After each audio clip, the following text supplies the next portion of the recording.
Alright, so here we go. This is now the third episode of Life on the Road with Ebb and Flow. It's the name of the show. Beautiful, I love it. Yep, I have another wonderful Uber passenger in my car here. We got Matt is what he's put down on his application name. So Hello. that's what we'll go with.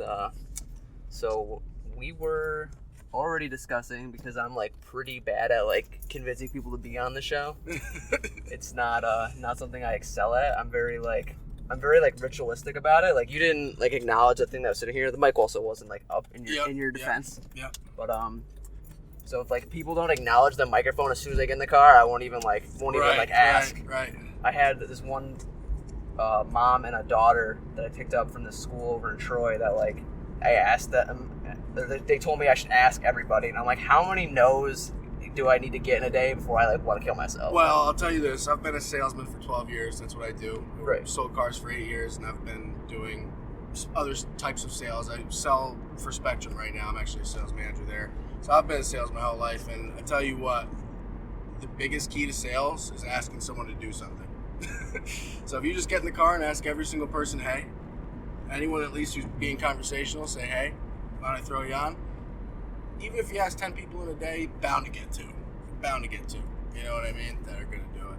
That's a sharp idea, honestly. That's I could see that. I don't know if anybody else is really doing that right now. I mean, I'm not, like, it's not that I'm not big on podcasts, but like my people that I know do some, and I was listening to like a true crime one there for a little bit. Yep. But it's not like I haven't ever. No one's come to be like, hey, look at this podcast. This random dude talking to people in his fucking car while he drives around. Like, right. It's never. Honestly, the way to get it, I got a buddy who does social influencing and all that, and he his start was on TikTok. Man, the short platform is really intoxicating. So if you can clip this stuff and get shorts made, that would be.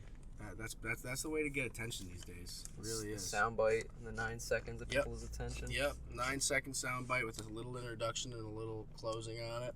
That seems to be the recipe. My buddy started with nothing. He quit his job. He's doing influencing right now. Full time? He actually does a lot of what we were talking about. He just researches weird things. Like, he just did one on this lake that has like all this acidity in it, and every bird that lands in it dies, and there's this whole effort to keep birds from landing on this lake. Shit. And he just does these like little sound bites and creates little stories. Yeah, it creates super short little stories. His face isn't even in them. He just narrates them. And bro, people just love the sound of other people's voice. Dude, it's so funny. It's crazy, and I get caught watching his stuff. It's very interesting to just sit back and watch it. Oh yeah, dude, it totally is. It's I've been slowly getting on the other side of creating content for people. Like this podcast, I've written in the process of recording the first song that I wrote, and I recorded it and wrote the second song. Recorded the second song first because I'm confusing and I like to have these stupid weird fucking things that I even have to think about when I say them. Yeah. But so I did that, and I've been doing stand-up comedy for like 2 years, so it's like I have all this like. Stand-up comedy is one of my passions. I've done open mics myself. Yeah, Where have you performed? I did some competition. I did a competition in Utica. I did this one open mic in Syracuse when I was living out there during like the fucking pandemic. Cause hard. But I started at the McGeary's in Albany. Okay. Yep. Yeah. I actually started in Utica. I went to Utica College. That was where I went to college. Yep. And I started out there in college and got into it. I've been an insane stand-up comedy fan. I know every stand-up comedian. I could name their specials. There you go. I'm very into it. So I've studied it a lot. And I gave it a shot myself, and I had some good nights and some bad nights. We all do. I had one night where I went on. I was at a club. And I lied and told him that I've done it like a lot. And I completely lied to him. I'm like, yeah, I've been doing this for months. I've gotten really into it. I told him I was sponsored by somebody and all this. And they put me up as the closer. Oh, no. Yep, they put me up as the closer of the show because the closer was supposed to be there, didn't show up. And I was supposed to open. And I closed and I flopped within the first like 2 minutes. No one was laughing. I started getting the sweats. Where were we at? It's this green roof building up here. On the left, alright. I wasn't sure if it was the left or the right. Left. But you bombed? Oh, I bombed so hard, dude. I bombed. Yeah, right here. I bombed. So there was this 3 dudes in the crowd with these girls, and they were heckling me. Of course they were. And They're the drunk. whole comedy show turned into them. So the people were laughing at their right here. The people were laughing at their heckles to me. God damn it. So the whole entire show became me making a bad joke, them calling me a pussy, and then continuing on. Fantastic. On pause. There we go. On pause. That's the first time I ever had to like pause it in the middle of the thing. Break it up. Yeah, this is gonna be an interesting one because this is a multiple stop ride, so you're gonna be bouncing around. We'll be bouncing around on content, ladies and gentlemen. Oh no. Will they be able to adapt? Oh my gosh. Yeah, this whole thing started. I would just like have amazing conversations with people, and I would just like casually be like, "Oh man, this should be like on a podcast." Yeah. And exactly. then one guy was like, "Yo, here's the name of the podcast, dog," and I'm like, "Bro, it's perfect." So I'm like, I gotta do it. So I bought this mic for singing lessons. Yep. And I just had it, and then I'm like, well, I bought this thing on Amazon, the fucking stand for it, and here we are with the laptop and everything. It's crazy how professional your setup does look.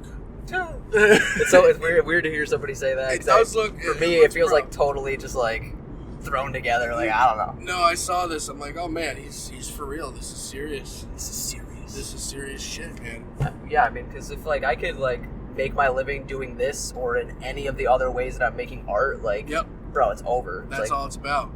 And the cool thing about doing this is, like you said, the cool conversation. That's why I love sales. That's my whole love affair I have with sales. Is I just love conversating with people, and in some selfish way, I like making people like me in a way. You know what I mean? And it translates, man. It's an intoxicating thing. I love having the opportunity to solve somebody's problem with the thing that you're selling to them. Yep. That gets me. And the funny thing is, I've been a salesman, like I said, for 12 years. So I've done every type, mainly car sales, but I've had births and rebirths and deaths in my sales ideals and the way I go about it. And at the end of the day, it all reverts back to one thing. The way to sell something is to provide something that somebody needs, and they're gonna buy it. Like if somebody has a problem and you have something that actually solves their problem, and you can articulate how it solves their problem, that's sales. That's all it is. This product solves this problem for you, and it does it by doing this. And cost this much, now give me your money. Yep. That's all it is, man. It's such basic human social interaction, sales. If you really think about it, it's such a basic thing. No, it really is. It's a beautiful industry, man. It's given me everything. I really have a respect for sales. I'm just, I made $100,000 when I first turned 19, because on my birthday's the end of the year. I had just hit $100,000.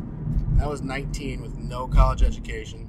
I actually got kicked out of college, so not much of a college education, and nothing. I had nothing, and I got into selling cars and into the sales world. And it's a really cool industry, man. You would be a phenomenal salesman because you're a great conversationalist. You'd make a lot of money in sales.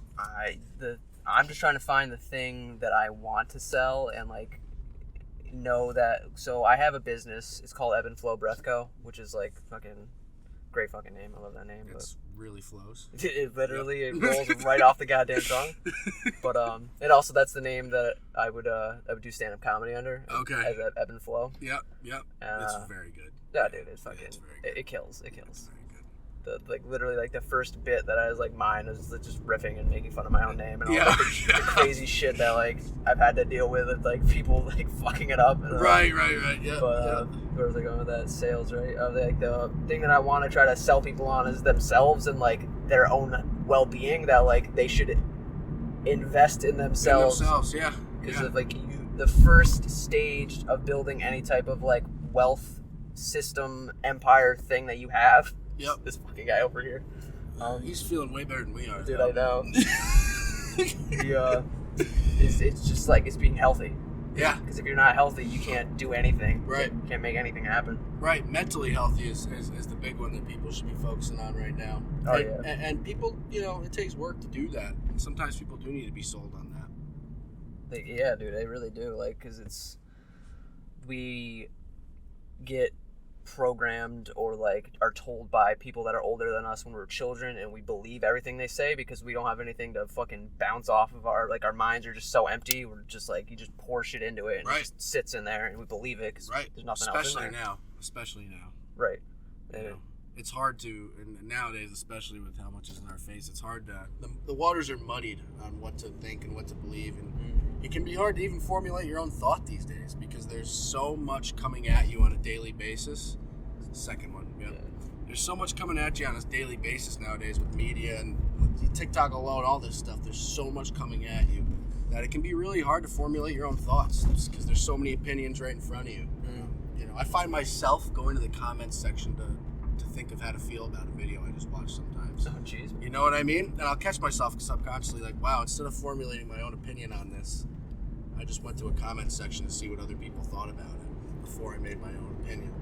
That's dangerous, man. That's rough, yeah, man. That's dangerous shit. Like, I'll look at like the top comment in a YouTube video just because it like I'm always on my phone. Me too. And it's just like it's right there. So it's a lot of times just to see. But like, I don't know. Maybe I just have a stronger like sense of self or something. That like I don't really try to like allow like other people's opinions of me anymore. And I'm trapped in a sales world where other people's opinions I use to help formulate who I should be to appease them, to trick them into letting me sell them something.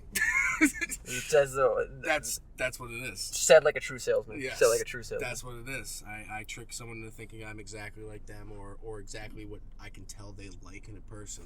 Yeah. And that can play off the way I think even in my own self sometimes. I look at life in a very salesman way. It's a tough thing to escape.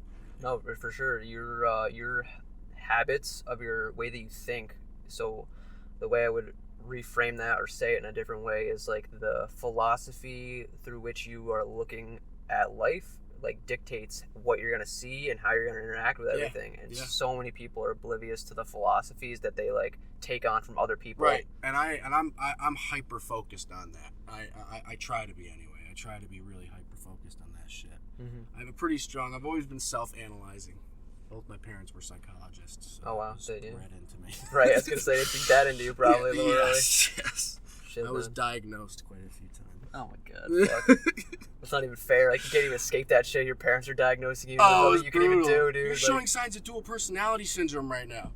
I used to get that. Oh my god, Mom, leave me alone. This lying isn't just lying. This is pathological. Oh fuck. Oh yeah, dude. All that shit. Oh yeah. I'm just like, wait, am I really a pathological liar? I just wanted to eat the fucking cereal. Yeah. I just wanted this fucking cookie. When I got older, I'm like, I just want to try a cigarette. I don't know. Oh, dude, that was the time of my life. Jesus. That bring up memories? Just of the one time that like my friends got me to like get into it because like obviously I was smoking weed and they'd be like, yo dude, smoke a cigarette after and you'll get like extra high, and like obviously I did because like I'm one of the people that like tobacco gives them like the weird head rush thing. That's the whole point. Right.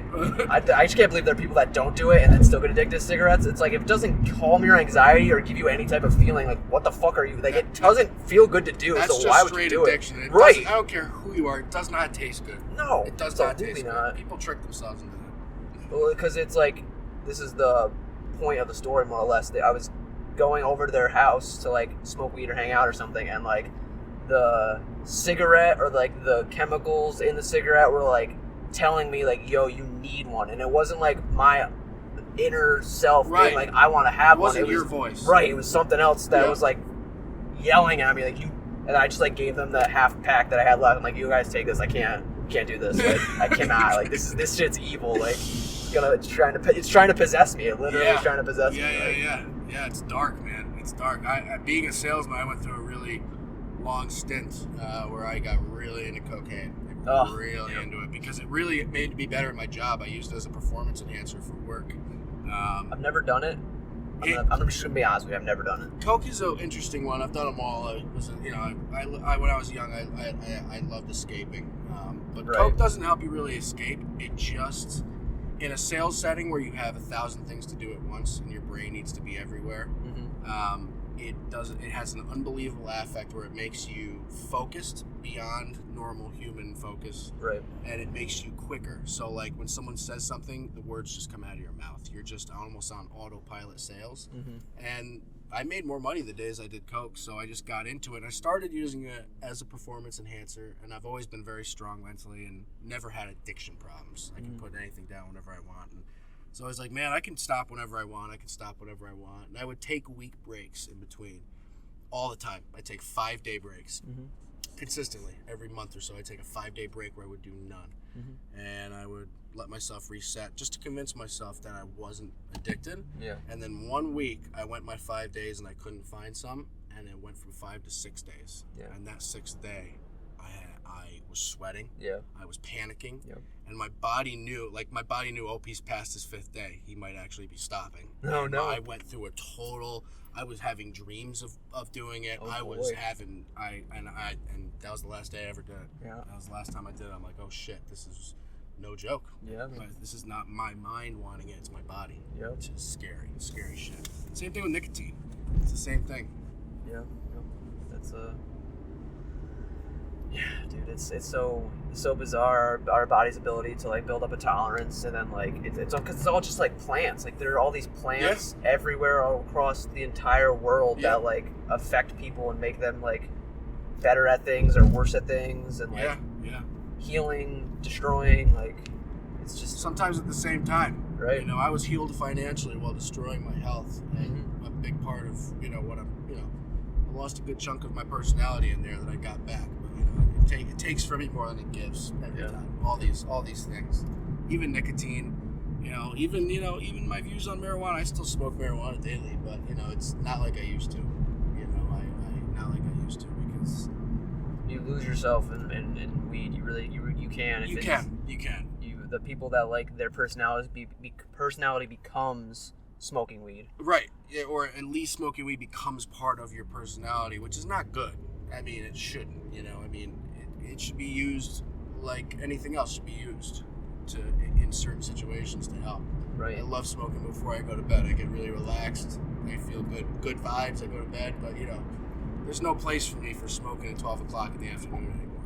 There's no place for it. Yeah. Not in my life anyway. Right. Personally. I mean, it's a reflection of our ability to grow and realize that we need to make changes in our lives that allows us to fucking overcome our addictions and fucking change for the better. Right. Hopefully, because if you don't, you turn into a sob story that people are like, you didn't fucking. Yeah, he never stopped. Never stopped. We all knew something was up with him. Yep. Tragedy strikes. That was always the motivator too. Like, man, I'm not gonna be that guy. He can't be that guy. Dude, I was like the pinnacle of straight edge until like my sophomore year of high school. Yep. And my parents were like getting divorced, and like my best friend in the Boy Scouts of all places, man, got me into smoking weed. And I'm like, this shit's awesome. Boy Scouts. We all smoked weed, man.